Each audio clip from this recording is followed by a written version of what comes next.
नंदगांव एक छोटा सा गांव, शांत और सुंदर। लेकिन गांव के बाहर एक पुरानी हवेली थी, डरावनी और रहस्यमय। लोग कहते थे यह हवेली भूतिया है। रात को अजीब आवाजें आती थीं, चीखें, रोना, दरवाजों की आवाजें। डर के साए में जी रहे थे गांव वाले। कोई भी हवेली के पास नहीं जाता था।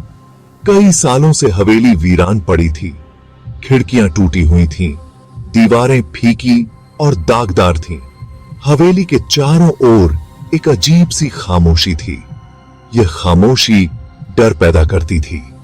एक कहानी थी हवेली से जुड़ी, एक दुखद कहानी। आदित्य एक साहसी युवक नंदगांव आया था अपने दोस्त से मिलने। दोस्त ने बताई हवेली की कहानी। आदित्य को विश्वास नहीं हुआ। उसने सोचा यह सब अंधविश्वास है। उसने फैसला किया, मैं हवेली में रात बिताऊंगा। दोस्त ने बहुत मना किया, लेकिन आदित्य नहीं माना। शाम ढली, सूरज डूब गया, अंधेरा छा गया। आदित्य हवेली के दरवाजे पर पहुंचा। डर के बावजूद उसने साहस दिखाया। उसने एक गहरी सांस ली और हवेली में दाखिल हो गया। हवेली अंदर से और भी डरावनी थी। धूल और मकड़ियों के जाले हर जगह थे। टूटी हुई फर्नीचर बिखरी पड़ी थी। हवा में सीलन और सड़न की गंध थी। आदित्य धीरे धीरे आगे बढ़ा। हवा में एक अजीब सी ठंडक थी, जैसे कोई देख रहा हो। आदित्य ने चारों ओर देखा, लेकिन वहां कुछ भी नहीं था। उसने खुद को समझाया, यह सिर्फ मेरा वहम है। उसने अपनी खोज जारी रखी। रात के 12 बजे थे। हवेली में सन्नाटा छाया हुआ था। अचानक एक तेज आवाज आई। हवेली का मुख्य द्वार जोर से बंद हो गया। आदित्य चौंक गया। उसे अपने चारों ओर अजीब सी आहटें सुनाई देने लगी।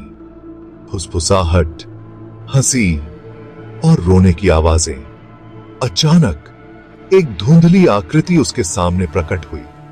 वह एक पारदर्शी आकृति थी, एक औरत। वह दुखी लग रही थी। आदित्य डर गया, लेकिन उसने खुद को संभाला। रात के 12 बज चुके थे। नंदगांव की हवेली में अजीब सी खामोशी छाई हुई थी। अचानक दरवाजे के जोर से बंद होने की आवाज हवेली में गूंजी। आदित्य चौंक गया। उसके आसपास अजीब सी आवाजें गूंजने लगीं। फुसफुसाहटें, हंसी और रोने की आवाजें। तभी कहीं से एक धुंधली सी आकृति उसके सामने प्रकट हुई। वो एक भूतिया औरत थी। उसका रूप पारदर्शी और दुख से भरा हुआ। आदित्य डर तो गया, लेकिन उसने खुद को संभाला। अपनी हिम्मत जुटाकर उसने उस प्रेत से बात की। तुम कौन हो? इस जगह को क्यों सता रही हो? भूतिया औरत बोलना शुरू हुई। उसकी आवाज में उदासी और तड़प गूंज रही थी।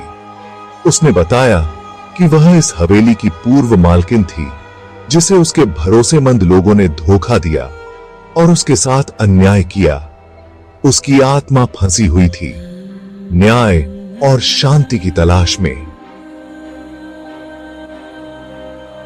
आदित्य ने ध्यान से सुना, हवेली के दुखद इतिहास को एक साथ जोड़ते हुए। उसे पता चला कि ये डरावनी घटनाएं उस औरत की बेचैन आत्मा का ही नतीजा थीं। उसकी शांति के लिए मदद करने का निश्चय करके आदित्य ने सच्चाई को सामने लाने और उसकी याद को सम्मान देने का वादा किया। नए संकल्प के साथ आदित्य हवेली के अंदर और गहरा गया। छिपे हुए खत और कलाकृतियां खोज निकालीं, जो धोखे और दुहक की कहानी बयां कर रही थीं। जैसे जैसे उसने इन रहस्यों को उजागर किया, हवेली शांत होती हुई महसूस हुई। दमनकारी माहौल हल्का होता गया। अंत में आदित्य ने उस औरत की याद में एक छोटी सी रस्म अदा की और उसकी आत्मा को मुक्त कर दिया। भूतिया आकृति कृतज्ञता से मुस्कुराई और फिर रात के अंधेरे में विलीन हो गई। आदित्य हवेली से बाहर आया।